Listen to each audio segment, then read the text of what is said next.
Hello everyone and welcome to tonight's kinda late night match. I'm here with Jax Taxman. How are you doing tonight? I'm doing pretty well. Excited to watch some more games of HOTS. Always good to get some NGS action going on. Always good to see two teams going at it. Yeah, unfortunately there's only one match. Well, fortunately because obviously everyone is probably busy Friday night. But there's only one NGS match today that already got claimed, so I figured, why not look at some more Div C action this week with the Found Vikings versus Wood League. One of the teams, Found Vikings being very dominant so far throughout Div C, while Wood League has been a little bit of the middle of the table. Yeah, but really in Div C East right now, middle of the table is very much in the thick of things. We have a whole lot of teams very close in points, so anything could happen. Found Vikings have looked very good, but Wood League, no slouches in this tight race. Exactly, and now as we start to learn the game, we can at least look and see what these teams decide to draft here. On the side of Found Vikings, very strong Ana, Greymane, Kel'Thas, Dahaka, Diablo comp. While on Wood League side, they had Blaze, Dubrak, Tyrande, Hanzo, Gul'dan. Very good for zoning out, at least on the Shrine. Yeah, I really like both of these comps. You see both of them have good amount of wave clear. Gul'dan, of course, so good on this map, and Hanzo has some good wave clear too. But from the side of Found Vikings, you see the Greymane and the Kel'Thas are both very good. Both have very strong main tanks, strong solo laners, strong healers. These are both very standard, very strong comps, and I look forward to see what each team can do with it.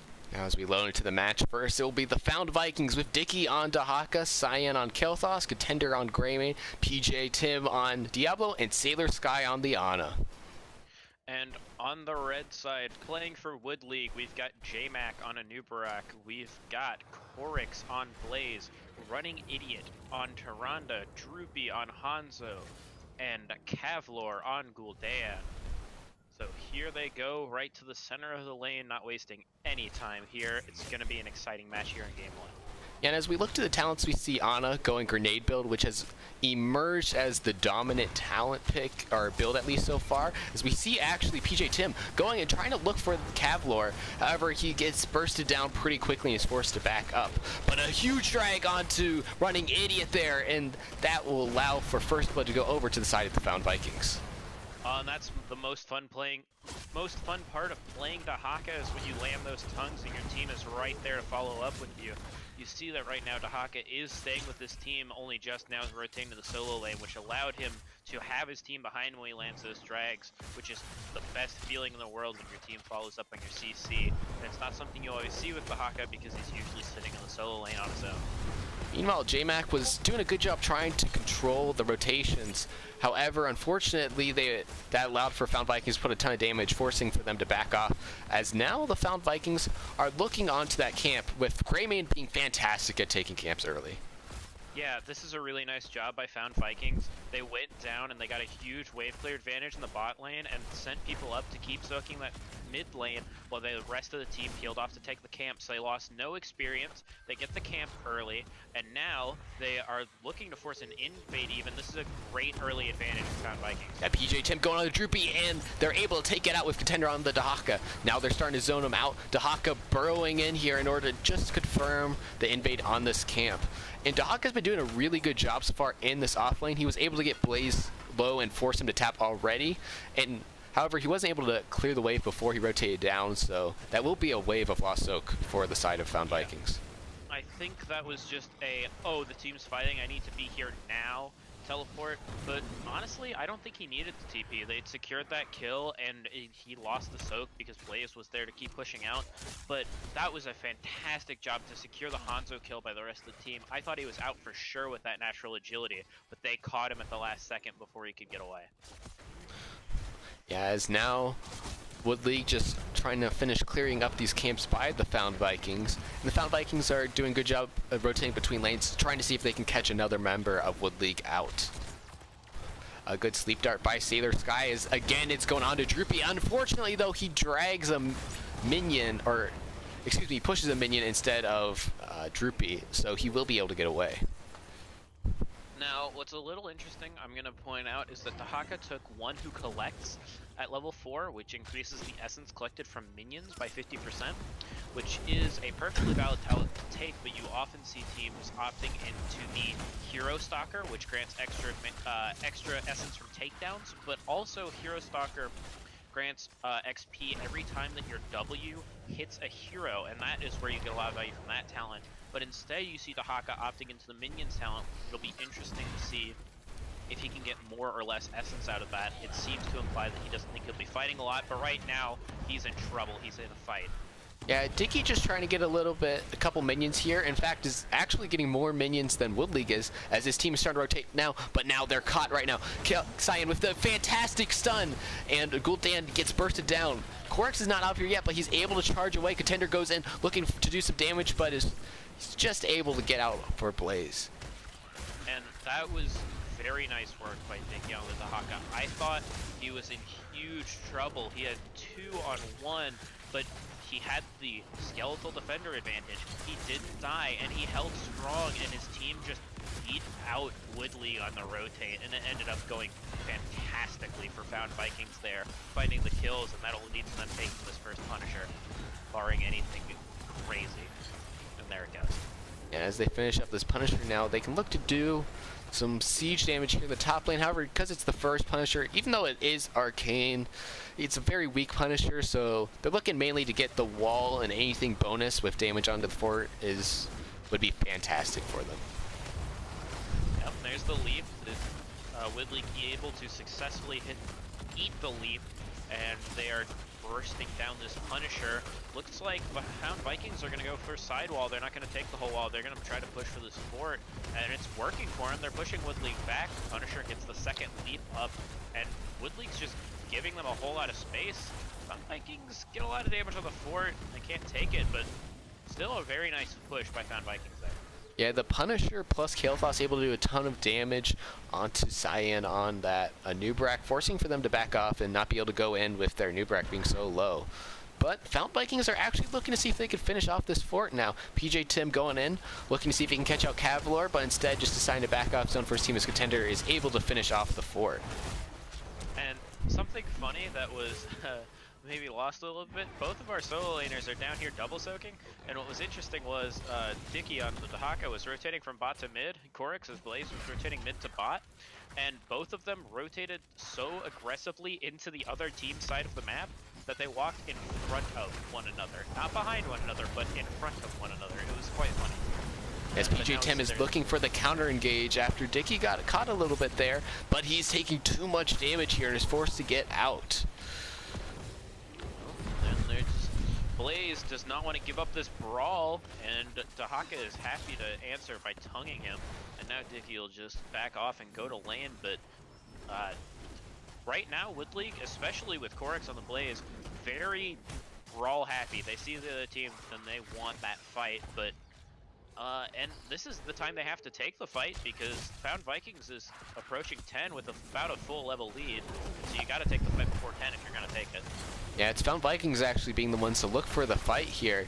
However, they weren't able to do enough damage, and Wood League had just enough time in order to finish off that camp here. But they are able to end up getting the clear onto that camp, and now make a push down into this bot lane. Now, Droopy finishing his quest, the Hanzo Scatter Arrow quest. Right now might be the time to take a fight if you're Wood League because it's before 10, but Gul'dan isn't here, so they don't want to engage 4v5, and they're just going to have to give that bot camp because they don't have anyone soon enough. The Haka will be out, so they could theoretically engage 4v4, but now they're down ults. Yeah, Dahaka being in the bot lane though all this time has allowed for Wood League to really close the gap in the terms of experience, so it won't be that long that they'll be down ultimates compared to Found Vikings. Yep, and now ultimates being picked up on the side of Wood League, both teams getting their ultimates.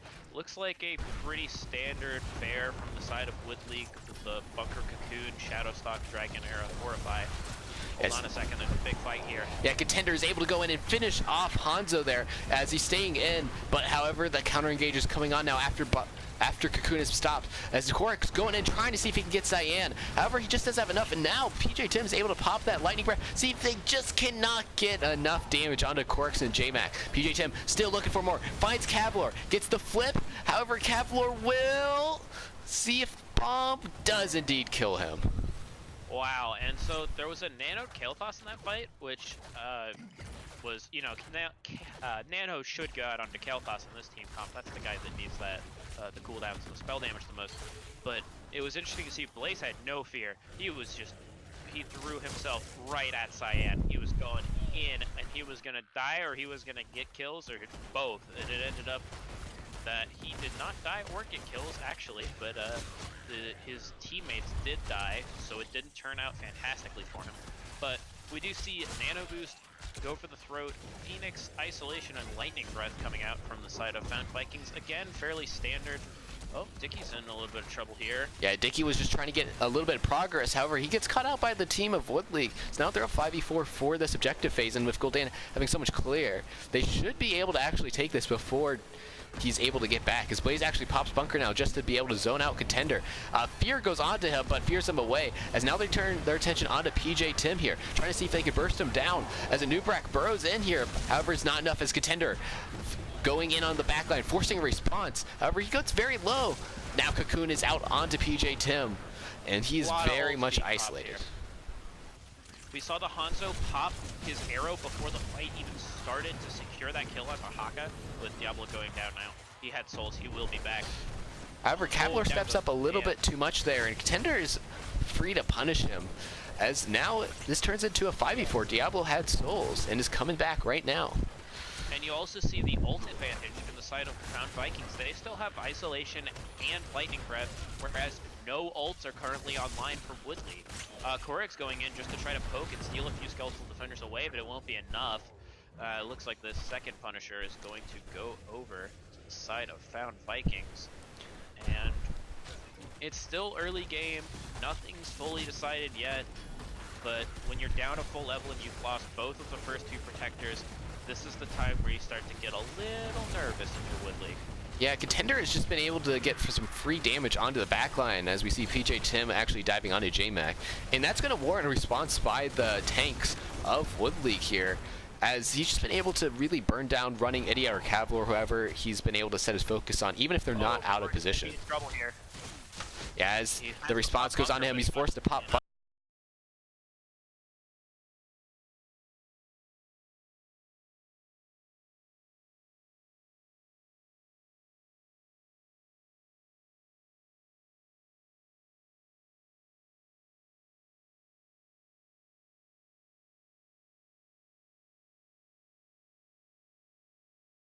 Was fantastic, and it will save the life of Blaze. They are now on even talents at 13. They're trying to stop the bleeding. They have lost all of their forts and have taken none. But with the even talent tiers, and once the Horrify and the Arrow come back up, or if they can find a good opportunity in terms of the number of people, they can look to engage here, even though they're a level down, not a talent tier. But, you know, the ults are 5 versus 2. Everyone on Found Vikings has theirs up, while only the Shadowstalk and the Cocoon are up. Although, Cocoon, very impactful ult. It could be all you need if you're in the right position, but first, they just need to clear this wave. Yeah, something to note, Kavler was able to finish that Echoed Corruption off pretty quickly, so he's going to have a large damage boost coming out from him, as Phoenix is used just to be able to try to zone out Wood League. So they were able to do a lot of damage to Dickie, and Found Vikings are just going to decide to back up. Yeah, that was a kind of early Phoenix, but he did want to help zone out Wood League and make sure the camp could get a little more push than it would otherwise. And when the Phoenix only has that 60-second cooldown, not anything too long, you figure it will be up the next time you want it for a fight, because now you'll see it's only on a 20-second cooldown, and the only fight they'd be taking right now is if they had caught that Anubarak out, and if you get that 5 versus 1, you do not need the ult. So by the time that there's a full-scale team fight, and especially by the time there's the next shrine, they will have it back up. It's only 5 seconds away now, so really, it's honestly one of those things where you can just throw it out there. If you don't get a ton of value, it's okay, because you'll have it the next time you need it. As now the Found Vikings are just looking to see if they can pick up 16 here before they force a team fight out. Just taking their camp, Wood League also taking their Shaman camp in the top lane, and now Wood League respecting this and rotating down in order to try to catch up and soak before the next objective phase. Yeah, and the problem here for Wood League is that they are gonna be down 16 here in just a second for this altar phase. There it is. And so Wood League kind of on the back foot here. They're constantly having to clear all of the lanes because all of their forts are down, so there will be catapults everywhere. Oh, they have to fight now without the Haka, though. This is the fight they have to take. Yeah, as PJ Tim gets bursted down after getting cut out there, as the Cocoon does end up going out. Dicky actually being found behind the enemy team. However, Wood League having to back up, tap up real quick, get healed up. But they are up 5v4, so they can actually take this next fight. Yep, they do have to be careful, though. Especially Dahaka now has to be careful. Dicky, he's going to back up. But even though you have that fight before, you still have to be careful. You are still down that 16, and some of these resources are kind of low. Blaze very low on mana and about 2/3 health. Gul'dan at about half health. And that bomb coming out, Gul'dan is going to be very low. So they have to be careful about this engage, even though they can start trying to force Vikings off.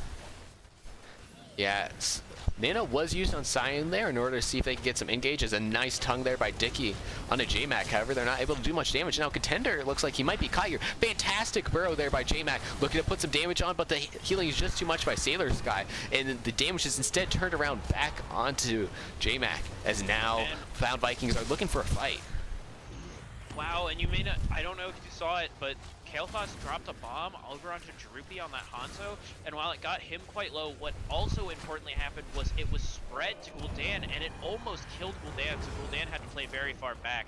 And now Dahaka getting Tunneling Claws value, which is interesting. You don't always see that Tunneling Claws, but you see it here, and that's the reason you take it, as a get out of jail free card in a situation like that.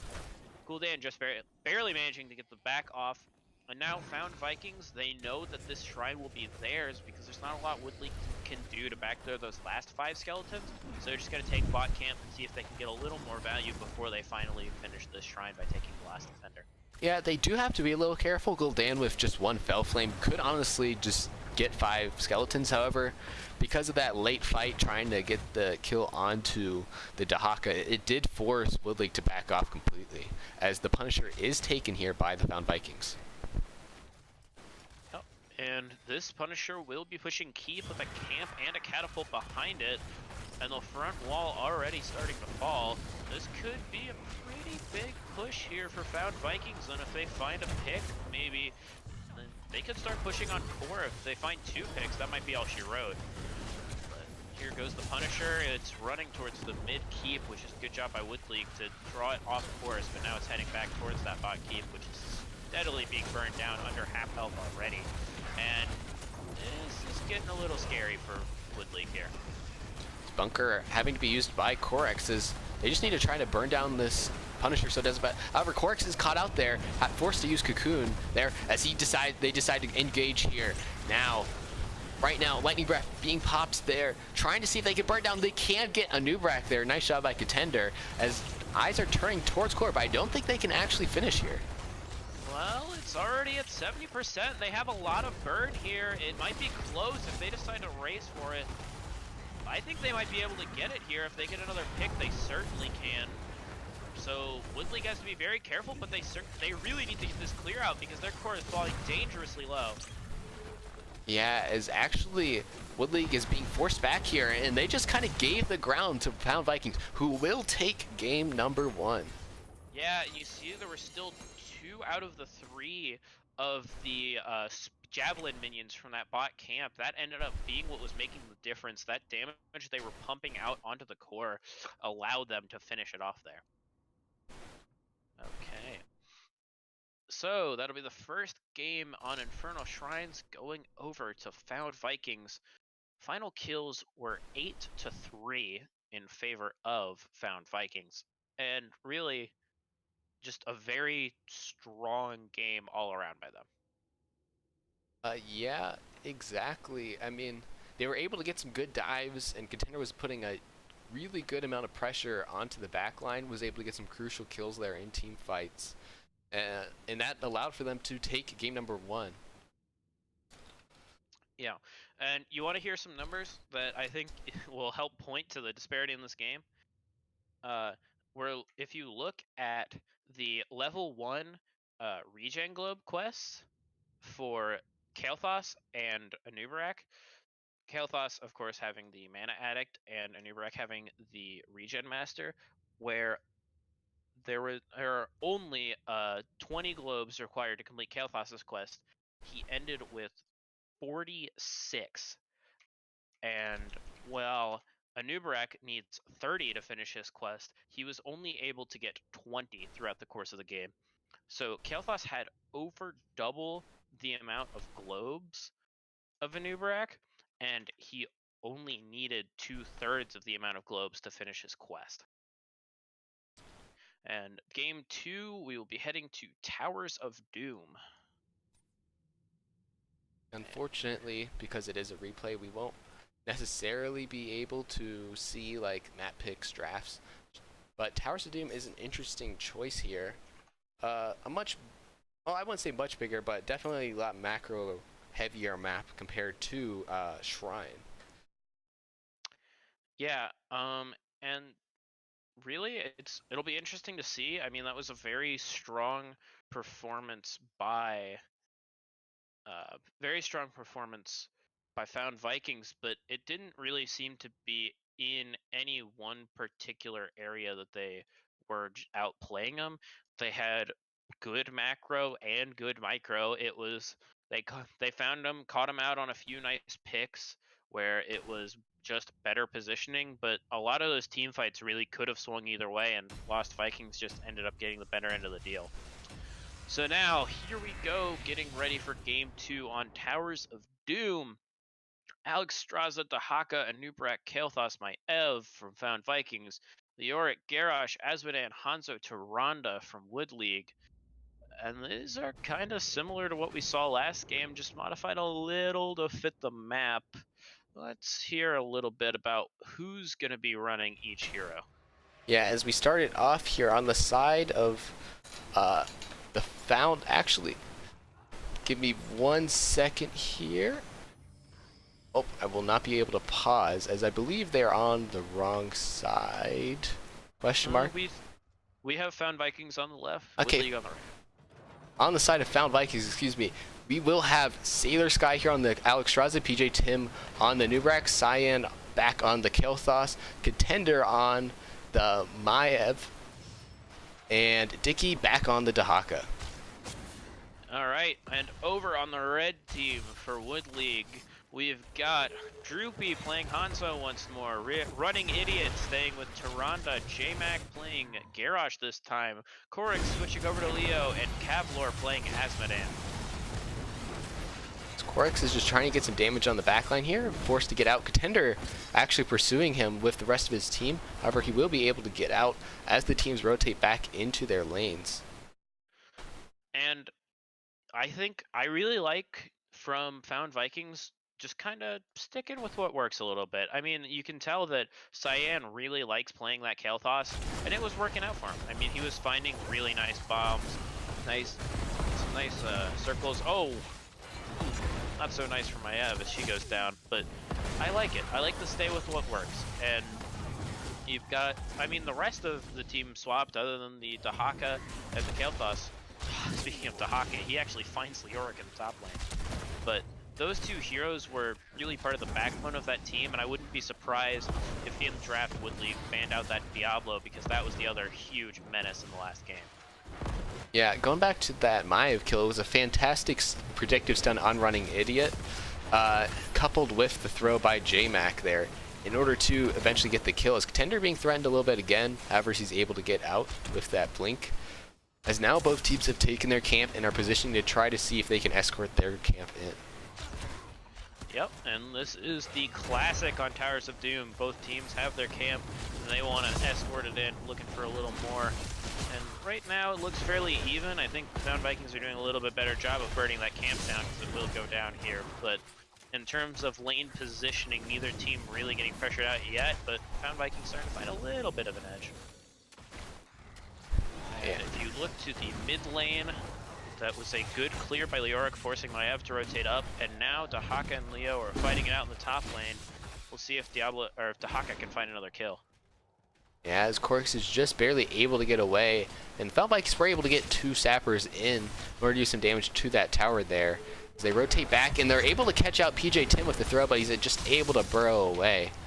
So, well, J-Mac has been able to get a couple throws already this game. Should be interesting with this Alter Phase to see if he can get a couple more. Yep, and that's what you love as a Garrosh, is finding those throws, getting in the back line. But that's part of the strength of the Anubrak, is that if you get caught out like that, as long as you don't get stunned before you are able to hit your E button, you can just burrow right on out of there. Now it looks like the teams are going to be fighting bot and trading top. As J-Mac looking to see if he can get a throw. Just throws Contender out there, as they've already gotten a good amount of damage onto Cyan. Droopy really getting some nice Q damage, but now forcing Sailor Sky to actually pop that Dragon potentially a little early. Dicky not able to hit his tongue, as Korik's forced to actually stun out onto that Cyan, or stall out onto Cyan in order to prevent the cap, as now they're looking potentially for regage. Contender goes in, gets the tether onto 2. However, there wasn't any follow-up that's able to assist with that, as Korik's now again having to stall out. Gets dragged actually by Dicky there, is forced to pop his Unstoppable and get out. J-Mac actually looking pretty low, but it's the same for PJ Tim, as both main tanks are being really low, forcing both Wood League and the Found Vikings just to be poking here until their main tanks are able to get a little bit of health. Yeah, and this is getting to be a very long fight. Oh, both these guys are in trouble. The BP boys both go down, Garrosh and Dahaka. So it looks like we'll see a continued extended fight here. As Korik's now being the focus of Found Vikings, he's able to get slow, but he is not able to get out. As actually Wood League looking to potentially re-engage here with the low health bars of Found Vikings. Just looking to try to poke here with Droopy. Able to get some damage on the Contender. Oh, the scatter just not enough. That was a very nice stun, but yeah, like you said, there's not quite enough damage to take it down. Leoric is back up, so they can look. Wood League can look to re-engage here. PJ Tim very low, very low. He will die to that Garrosh stun.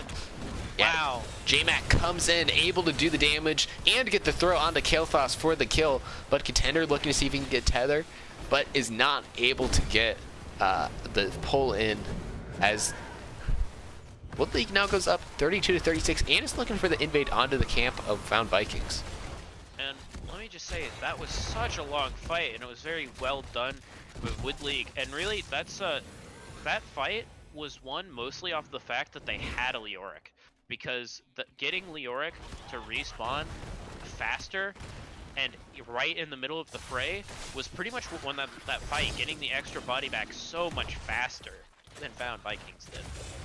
As we see Dahaka taking the camp in the top, and Found Vikings just being able to clear the wave and are actually looking for an invade of their own with Dahaka tunneling in. Yep, and this is what Dahaka gives you power to do. You see that top lane is huge. He did not finish the top camp, but top wave was still very pushed in, so he was able to just go ahead and rotate down. Leoric forced to respond to the top lane to prevent too much damage that he's done to the structures up there. And Dicky actually got thrown behind the wall, and Asmodee is finished off, but Droopy is able to finish off the kill onto Dicky, as now the attention is turning on to PJ Tim. After Found Vikings already capped that camp, Droopy doing a lot of damage here. The tether by Contender, and it looks like PJ Tim is able to get the finish off there. Round running Idiot being threatened here, gets a huge stun there, and that might just be enough to allow for him to get out. Wow, it was very, very close for running Idiot. Does manage to get the escape, but still very well done from Found Vikings, just letting Cyan sit on that camp and finish it off as Kael'thas while they kept looking and looking and finding that value just to get a huge push here in the bot lane. They're actually down in XP at the moment, but by a very small amount, and they have good damage out on that fort, even if they won't be able to take it right this moment. It's a huge orb by Cavalier doing a ton of damage. Contender has already used his blink. However, Drag by Dicky's going to at least stall out the attack a little bit by Wood League, as attention turns on to him. The stun and the throw, as we see this altar's already being taken but denied by Dicky already. However, the damage by the laser is not going to be enough. However, Cyan forced to go deep in there, trying to get the stall. PJ Tim does not get it in time, as now Wood League looking to back out after the successful cap, making them go up 28 to 36. That was a very well done by Wood League, just putting that pressure out, especially onto to Dicky on the Dahaka, and also onto Cyan, all of those members were starting to feel the pressure. They had to back up, and it allowed them to get that free cap, and they now have a half-level lead with 10. Although Dahaka in the top lane soaking up, it's about to be 10 for both teams, so yep, we're now going to see ults from both sides, so no chance to fight with that ult advantage. But it was still well done by them to respond after they were getting heavily pressured under their own bot fort. Something to notice is Droopy did take the Q talent at level 1 and has been able to complete that already. Meanwhile, Cavalier on the Azmodan is already up to 152 stacks, so it should be important to see when he hit that 200. So they actually do pop Tyrande ult there with the Shadow Stalk to do some healing, but they're not actually looking to go in. Yep, and it's up in the top lane. Dahaka actually took the top camp, and so he is getting some nice push. And now in the bot lane, the rest of Found Vikings have found their camp and will push with that. And so good lane pressure, but watch out, Maev. That is a one dead Maev. JMac with the taunt to follow up does not allow for Maev to be able to blink away, and they're able to get that kill right before the next altar spawns, as Maev will be late to get back there with Contender. As in the top lane, we see Dicky able to escort in that camp, and Corix forced to back also. And Woodleague looking to try to pick up their camp here before the altar spawns in 5 more seconds. Well, what's interesting is I'm not sure who has the advantage here in terms of the third. It'll be a 4-on-4, Maev and both late, but really both teams are going to be late because Dahaka was waddling down and Woodley was taking their camp, so now we have full 5-on-5, and Tomb was used, Dahaka was thrown, Cocoon is used, a lot of things coming out here early in the fight. Yeah, as Droopy just being forced into that Pyroblast, and a huge cage there does a ton of damage to the backline of Woodleague, as now attention turns onto JMac, gets to throw onto Dicky, but he will pay for it with his life. And now Found Vikings start to get that channel and get their 4 shots there to get it a little bit closer, close the gap to 32 to 28, but not before the camp of Woodleague with the Sappers is able to get in. And just about, no, the minions are not able to take that last tower to finish off the gate. But now Found Vikings look to maybe potentially finish off this bot tower. Yeah, that bottom tower turret for Found Vikings has 86 health. And that is one basic attack for pretty much any hero in the game. And you will see that bottom bell tower going over to Found Vikings. They'll have a lead in there, putting pressure onto a Nubarak. This defense, Lifebinder having to be popped, that should save his life. But this is, I mean, right now, this is a good defense by Woodleague, but Found Vikings is putting all the pressure onto Woodleague. I mean, you've got the bot battle tower, you've got a whole lot of control top. Leoric was able to get the mid lane to go to the side of Woodleague in terms of having the wave clear advantage, but he has to respond top, or else they're going to lose a whole lot of structure damage there too. So really right now in terms of map control, it's hugely in favor of Found Vikings. Yeah, as now Woodleague trying to see if they can get back their tower in time, but with the altar spawning here in 20 seconds, they don't have enough time for the defense, and with both altars coming bot, that's really one of the worst case scenarios for them. However, PJ Tim is low on mana for this next phase, along as with Dicky, who fails to get the tongue there. But damage is being pushed out onto JMac there with Contender with the nice tether, but Dicky being thrown in here now. Let's see if they can get the kill. They won't find the kill onto him, they'll drop Cyan low. Leoric trying to cap in the mid lane Corix, but he gets interrupted by Sailor Sky's Alex Straza. And it's kind of interesting here because it looks like, well, Cyan almost died, but he managed to make it out. But right now, Found Vikings aren't really taking any towers. Now they will. They fully backed out and they're committing to it. But at first, they were just very hardcore defending that tower. And I understand you want to keep the bell tower. Leoric going down, very nice tongue by Dahaka, and nice follow-up stun by Nubarak, but kind of interesting how long they were willing to wait before moving back to cap these altars. Well, the problem was Cyan actually took a lot of damage in that defense, but with bot altar being up, that allowed for them to just go down there and easily take that. As now Woodleague trying to see if they can get it, but the nice throw onto Kael'thas confirms the kill there, even if they can't pick up by the Found Vikings. Yeah. Oh, there's an Entomb coming out. That's much better Entomb than the first one we saw. She will pop Lifebinder and live. But that is, well, it's a slightly favorable cooldown trade in favor of Wood League, but 50 seconds for 60 seconds isn't huge. But they are able to pressure a Nubrak. He's in danger. He'll go down. Yeah, and with the Dragon Pop is not enough in order to save a Nubrak, as now Wood League looking to push in here and get a little, make their presence known on the bot lane. Yeah, and there's that bot camp pushing in the bot lane for Found Vikings, but they are backing up to take their own, so it gets easy cleared by Asmodan. But this invade by Wood League is a little risky, but it looks to be turning out well for him. Dickie's very low, but so is Corex. Both teams need to be careful here. A huge Entomb there by Corks, able to catch two. Contender able to get out, but Cyan unfortunately does not have the blink like Maiev does. Able to get the kill there and then finish off the camp in order to start to threaten the spot bell tower. Wow, and that was a nice play by a very nice Entomb to catch both of them, but because he is not level 20, does not have the buried alive, there's no silence, so Maiev able to just blink out. That's one of her specialties. Oh, watch out at Nubrak. He just found himself right in the middle of the crowd after that throw. Maybe positioned a little too aggressively, which would probably lead to this bottom bell tower going over to Wood League.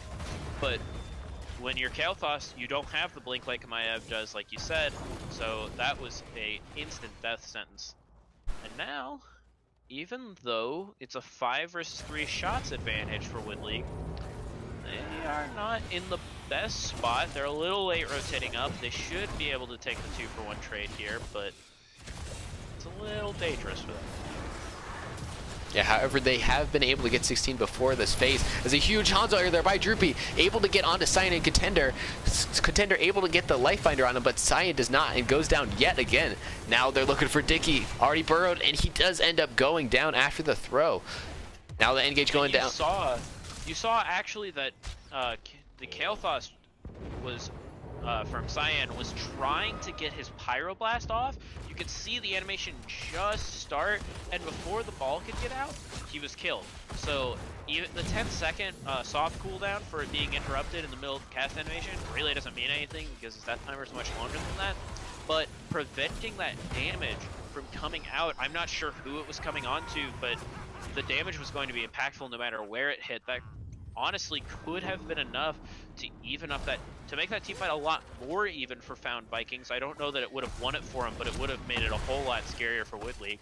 So it was a great job to just finish bursting him down before he could get the Pyroblast off and to save their team from having to take that needless extra damage. Boss being taken, towers go to 19-14 in favor of Wood League as they are able to pick up their camp here. Found Vikings seeing if they could get an engage, but take a little bit too much damage, so are forced to back off instead. Look for the clear. Contender gets the tether onto Kavlor. Droopy actually gets the peel arrow and is able to help Kavlor get away. Cyan looking dangerously low right now. He's about half. He will get healed up with Alex Strazi using both Q and W on him, but if I'm Cyan, I'm feeling a whole lot more uneasy this game than I was last game. Wood League has been doing a much better job of consistently putting the poke damage onto him, so he is sitting at half health a lot of the time when they look to engage. Although he finds that Pyroblast on Hanzo, so maybe he's not too scared. Yeah, Pyroblast able to get the finish off there after Dragon was popped in order to try to see if they could confirm this bot tower, especially if they are putting enough pressure on in order to get the mid tower, as now both of the altars spawn in the top lane. It's looking like Corix and Dickie will be able to just trade off these top towers, with Found Vikings looking to re-engage onto this tower and finish it off. Yeah, so that's actually fantastic by Leoric, being able to take that mid tower, and because Found Vikings could not take the bot tower fast enough, it meant they got a 5-for-3 trade on that, even though it was just 1-for-1 in terms of altars. Leo pushing top now, trying to threaten that, while Dahaka is busy trying to take back mid, and if he gets it, then even though bot is in the hands of Found Vikings, bot being such an impactful lane, I'd still rather have 2 lanes being your control than 1, even if it is the most powerful lane.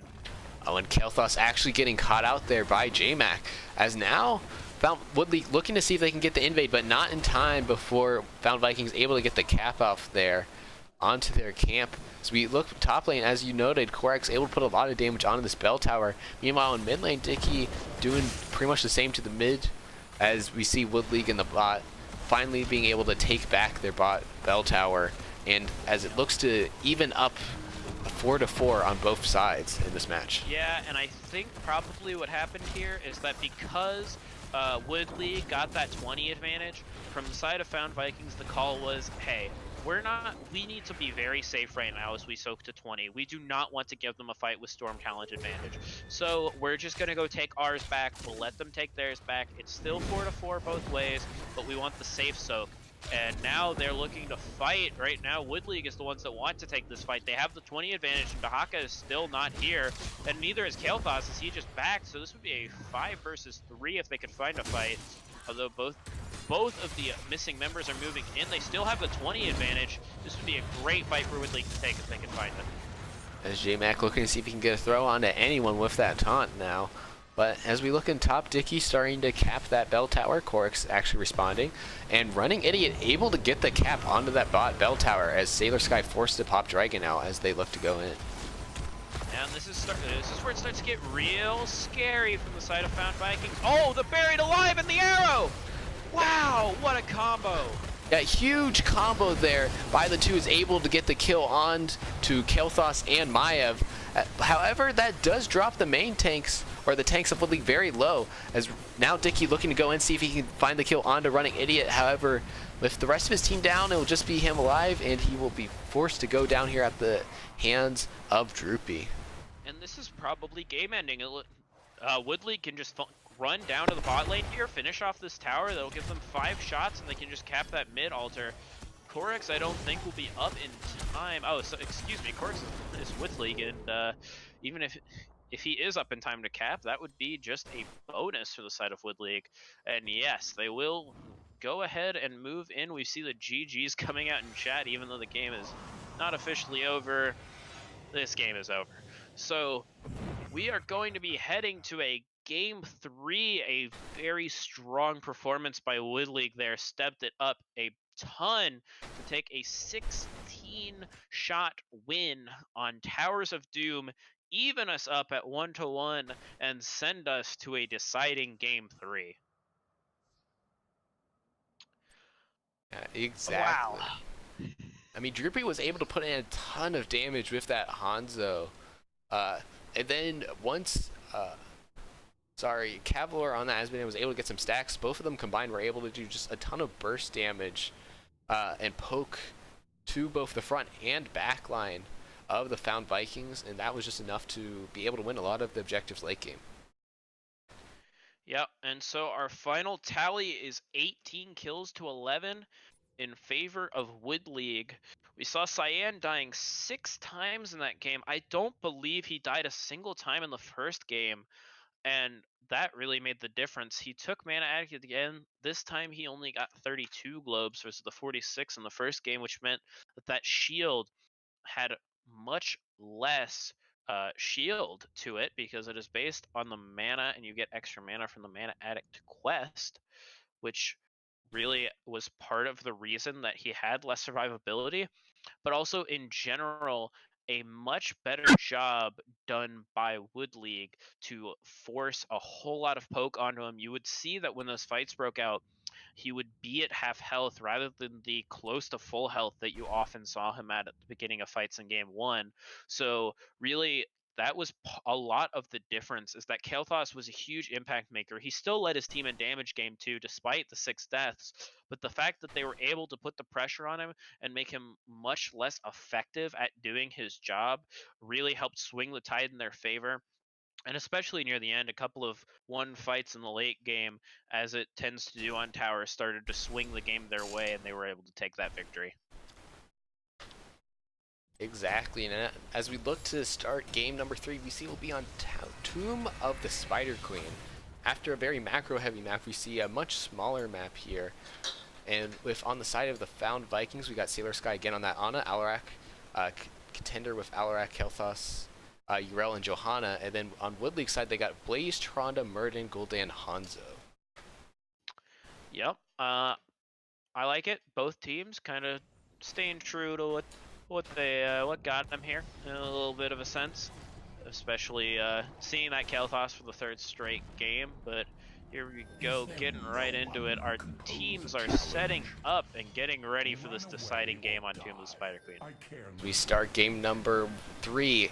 It will be PJ Tim on the Johanna, Dicky on the Yrel, Contender on Alrek, Cyan on Kael'thas, and Sailor Sky on Ana for the Found Vikings. And on the red side, Wood League hoping to roll that Game 2 win into a series win. We've got Running Idiot playing Tyrande for the 3rd game in a row. J-Mac on Muradin this time. Korix back to the Blaze. Droopy playing Gonzo for the 3rd time. And Cavlord taking it back to Gul'dan. Here we go. As Korix doing a lot of damage on a Dicky along with Droopy on that Hanzo again. However, not enough to be able to really confirm the kill there, as now both teams just trying to clear out this mid lane here, get that clear priority. J-Mac, a lot of damage there by Cavlor, forcing for the Found Vikings just to back up, but J-Mac does not want to, going in, trying to see if he can put some pressure on the Cyan, but he is able to get out. Yeah, so here's some things I like, here's some things I don't like for both teams. On the side of Found Vikings, I really like you're keeping it with the Kael'thas. They keep letting you have the Kael'thas, and it's your impact player. Keep it up. Oh, hold on a second. Contender. And Contender going really low there. However, Cavlor ends up getting bombed and goes down there at the hands of Cyan. Both teams really fighting aggressively here, even though they have low health bars. It ends up paying off with first blood going over to the Found Vikings. Yeah, and that's part of why you like to see that Kael'thas back out. Getting those bombs that poke constant damage, it's worked great for him, and I like to see it back here. And I also really like the Ana coming back. Ana is so strong right now, and it worked out great for them in game 1. I'm really happy to see them bring it back. One thing I'm a little less enthused about, honestly, is the Yrel here. Yrel is still a powerful hero, don't get me wrong. It's not a bad pick. But, and I understand why you don't pick Dahaka here. Oh, speaking of the solo lane, Korix is very low and has to stand behind his gate. He is in danger of getting ganked if he steps up too far. But with Yrel, she has been nerfed a lot since her glory days when she first came out, and she is still certainly playable, but she is one of the less impactful of the main solo lane heroes. I might have liked to see something like a Thrall, something with a little more wave clear, maybe an Imperious, but you know, we'll have to see. If it works out for him, that's great. So just a comment from the side of Wood League. I like that they're staying true to a Hanzo. It's worked out well for them. The Blaze, that worked out well for game 1. Although I think maybe you should have gone for the Leo in their shoes, because the Leo was what was. Watch out, Murden, but the Leo was what won him game 2, and in part it was because if Found Vikings managed to find him in a team fight, he could get up much sooner than a standard hero because of, you know, Leoric's trait, get him right back to the fight, and they just got quite a bit of value off of that. I might have liked to see that come back. Of course, it may have been banned out. I like the Tyrande, it's been working, you stick with it. Gul'dan, pretty good on this map for the poke, you just need to make sure that that poke is coming out onto Kael'thas, because that's what allowed them to win game 2. Yeah, both teams just continuing to rotate in between top and bot, as we see the Found Vikings able to get enough gems early on to at least threaten a turn in now, with Wood League still 11 behind before they get their first turn in.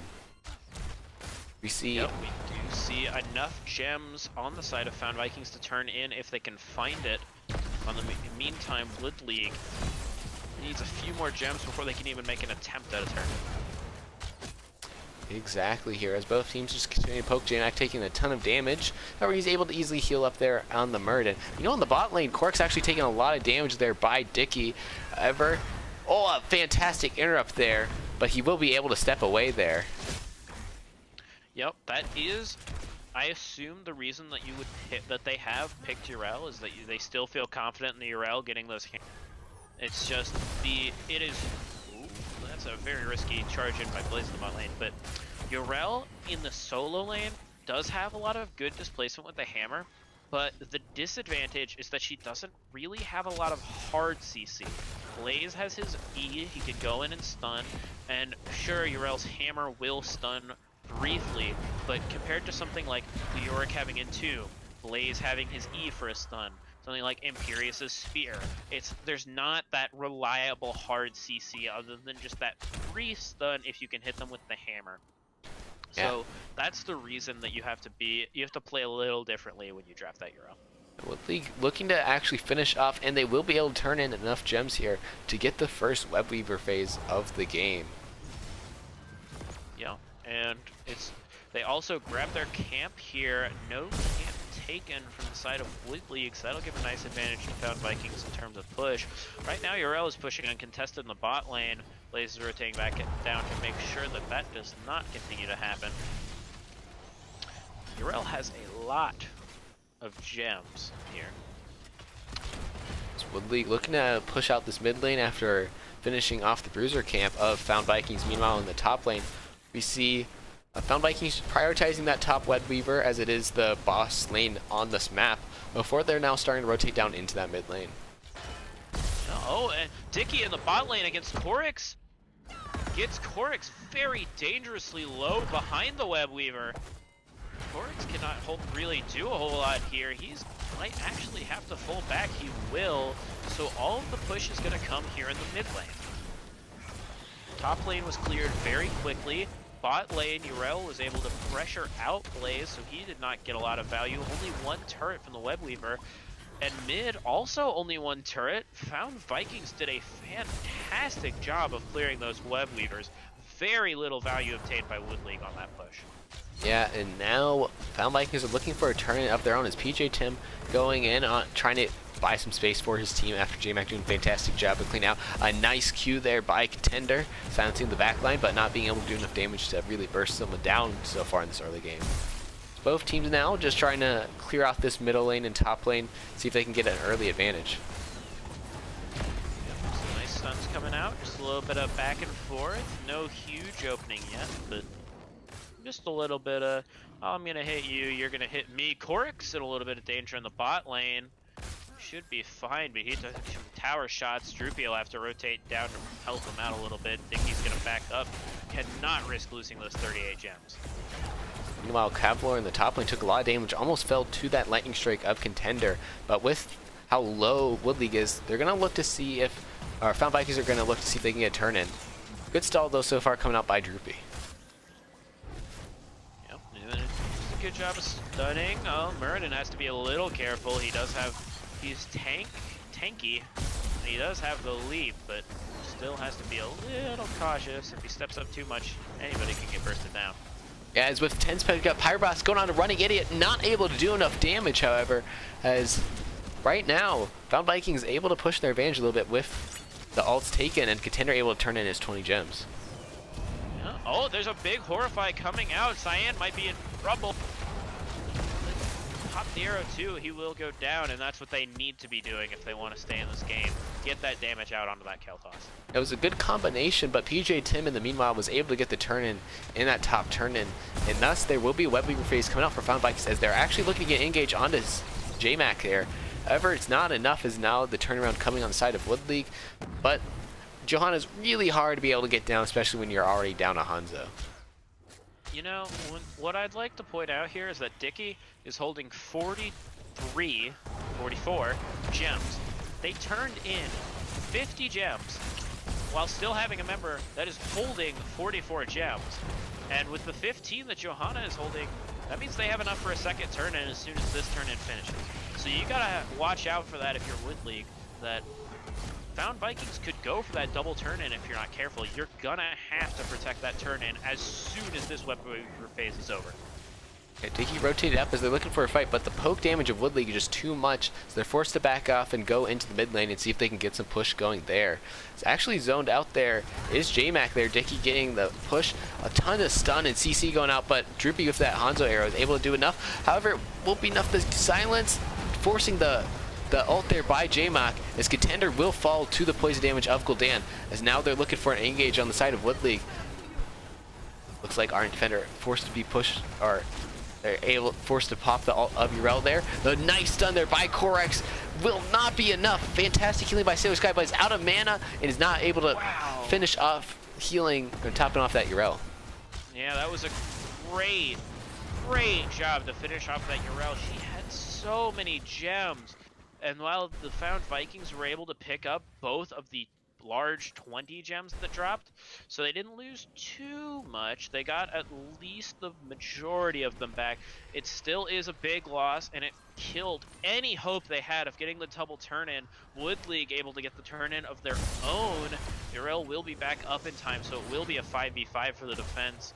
But it's a pretty good position for Wood League. They've got all of their waves pushed out to at least the halfway point. Well, top is a little bit pushed in, but bot is way pushed out. Mid is about at the even point, and now it looks like they're just going to go ahead and push top for that boss lane. 13 now picked up on the side of Wood League here as they look to push in on this top lane. And actually, Hanzo goes down to the Kael'thas in this mid lane as he was just trying to solo clear there. And that creates a potential for an advantage for the Found Vikings. Yeah, I was gonna say this was looking very strong for Wood League on this push, having a talent tier advantage and even men, but all of a sudden they're down. It's 5v4, although it is a 4v4, but that gives Yrel free clear in the bot lane. She has finished, so she will rotate up. And so that Hanzo getting picked off really hurt Wood League there. They could have had a much stronger push if they could have forced the 5v4. And they also didn't get a chance to do a whole lot with their 13 advantage. We're all evened up with both teams at 13 right now. Yeah, and now the Found Vikings actually still have enough for a turn-in, even though they lost quite a few gems on Yrel. So they turn on and trying to find their bruiser camp here before potentially looking for a turn-in. Yeah, looks like they're just going to leave Yrel in the bot lane. Yrel's in a little bit of trouble, but she'll be okay. Having the rest of them clear that camp, probably going to look for a turn-in now. Actually, Muradin, a little far up. But a really nice Horrify should save his life. Yeah, fantastic Horrify by Cavalier. However, there is an engage there. Fantastic backline stun by Corvex as the damage is going out and will finish off Sailor Sky. But now the tension turning onto that Yrel. Dicky forced to use his ult, but will be able to get out for now. Yeah, Ardent Defender popped it. It still almost wasn't enough. It will be enough, though. Dicky will live another day. Will be forced to back, though. This is a very nice spot for Wood League, especially with Contender falling. So, though, they could probably just push this bot forward. Looks like they're going to go ahead and take the bot camp to try to safely secure it. But they do now. Now is even. Contender just going to have to back super low at this point. So it looks like with the power of this camp, Wood League should be able to push down this bot forward. However, Found Vikings aren't going to give up without a fight. Dicky forced to step up a little bit to clear. J-Mock rotating down now. Gets the stun out onto Dicky.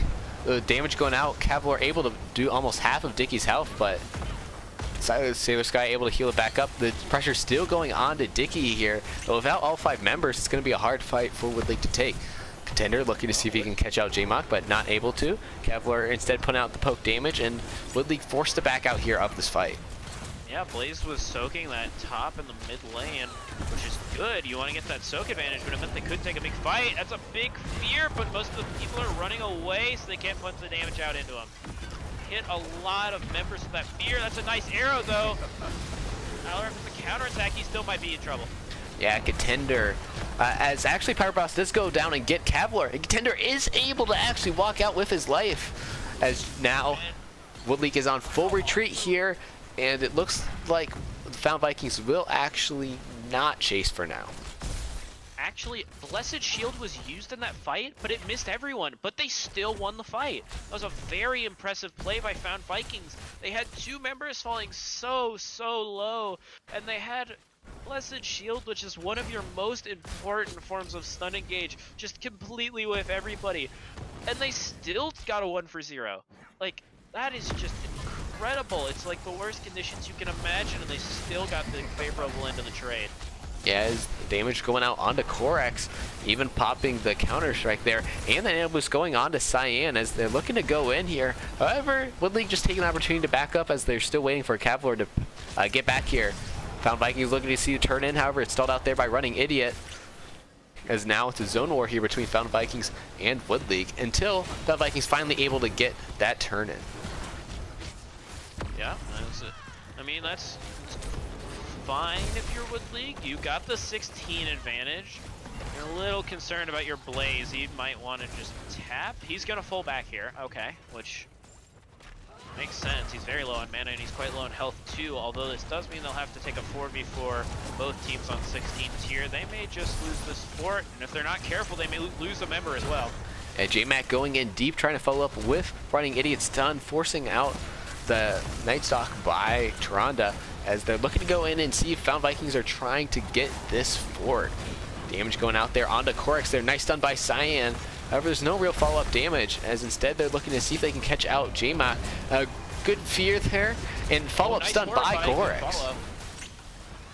Yeah, but this shows you the poke power. Oh, Corex, he just backed and he's already dead. You saw him back not 30 seconds ago, and he was at half health almost immediately. Oh, Hanzo will fall to the Web Weaver wave.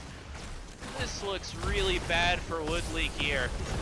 Yeah, as now J-Mac potentially getting caught out, as forced to actually pop his ult in order to survive, as now the keep will be going down to Found Vikings. Wood League needs to be careful to make sure that they don't continue to trickle these deaths here, and even snowballs potentially into core.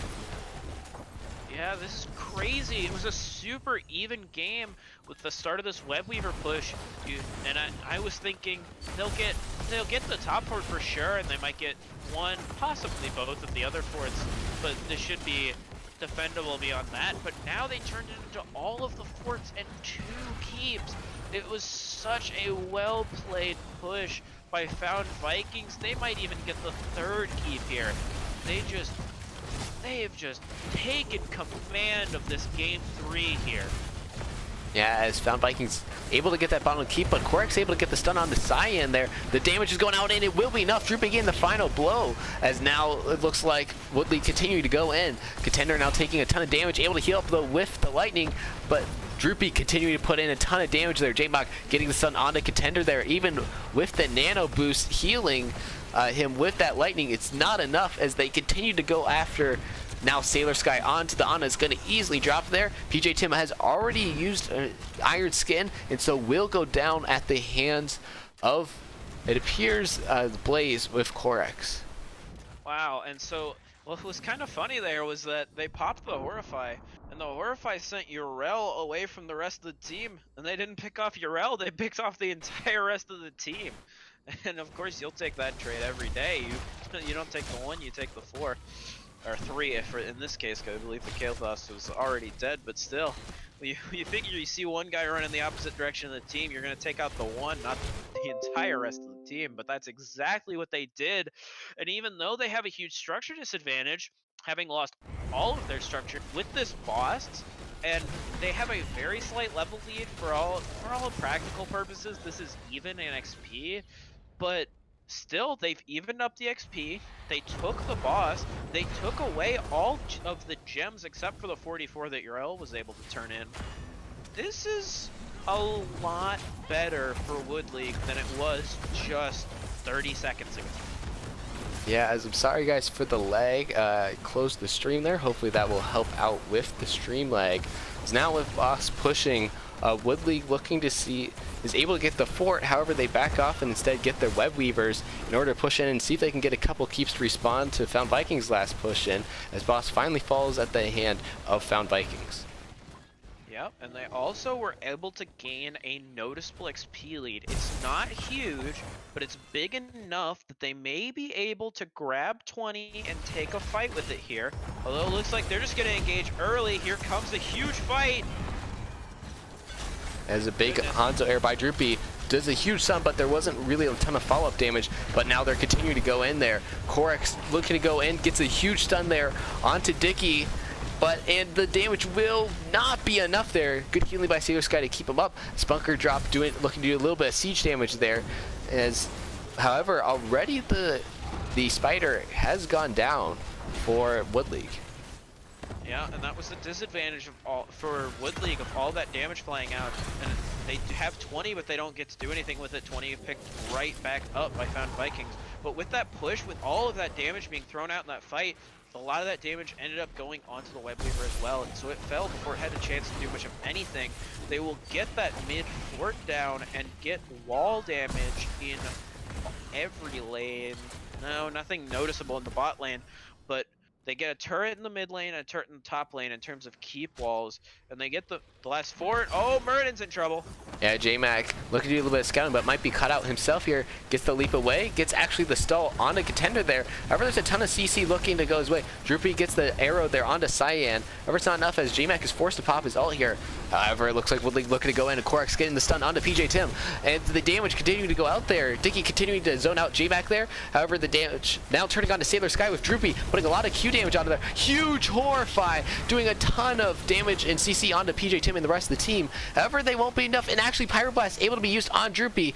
It looks like Toronto will not be enough there, as now the damage turns back onto contender. Ton of damage there by Cavalier in order to do some damage. However, it's easily healed up there by Sailor Sky. J-Mac looking to see if they can finish off PJ Tim. However, continuing to do a lot of healing there by Sailor Sky, as now it looks like J-Mac going to be punished there. Korx looking to do a little bit more CC. He's able to pop Bunker and is now looking to try to see if he can back up. Running Idiot doing the peeling stun, as the damage from Kael'thas will not be enough in order to finish off the bomb. And I don't think that Found Vikings are going to be able to try and continue the chase. Actually, they are, as they are gaining silence onto J-Mac. A nice Q there in order to try to get away. He's forced to use his reset there in order to get a leap, and he will be able to successfully escape. All right, so you know, here's my important stat from this team fight. The most important stat that I believe tells the story of that team fight. 1 death for Wood League, 0 deaths for Found Vikings. And I mean, that's huge, because both teams got most, if not all, of the members of the other team low, but that allows Found Vikings to get the turn in, to continue stepping up and threatening Wood League here. And look, they found another kill on Gul'dan before Hanzo could even do anything. He just now gets up and play the game's in, but it's a 5v4 again, and this might be all that Found Vikings need to take the game if they can get another kill and maybe a turn in. And J-Mac tries to stall, but pays with his life in order to, as now finally Sailor Sky able to turn in that last gem, and Found Vikings are looking to go core with the already being able to take down 2 members of Woodley and get the Web Weavers descending into all 3 of these lanes already pushed out to core. It's a very dire situation here for Woodley. 5v3, most of the shields on core are already down because there were Winions there, and all 3 waves of Web Weavers going on the core. Web Weavers aren't even there, and they've already got the core down to 80%. Gul'dan's the first one up, and he's still 15 seconds away with 30 seconds for Mura. Bunker pop, but it goes down almost immediately. This is terrible for Wood League, and it looks like this will be the game. Yeah, as now Pyroblast going on, and Droopy will finish him off as well, as that will be game number 3 and the series going over to the Found Vikings. Yeah, and so a very well played series as a whole by both teams. A lot of exciting stuff going back and forth. Your final kill numbers for game 3 being 11-8 in favor of Found Vikings, but I would say it was Kael'thas that made the difference for those maps. In game 1, I believe he had 0 deaths, and he was just pumping out the damage. They did not get to him at all. Cyan was just going crazy, and Woodley didn't have an answer. In game 2, Cyan still on Kael'thas, 6 deaths, and that was huge. The fact that they kept pressuring him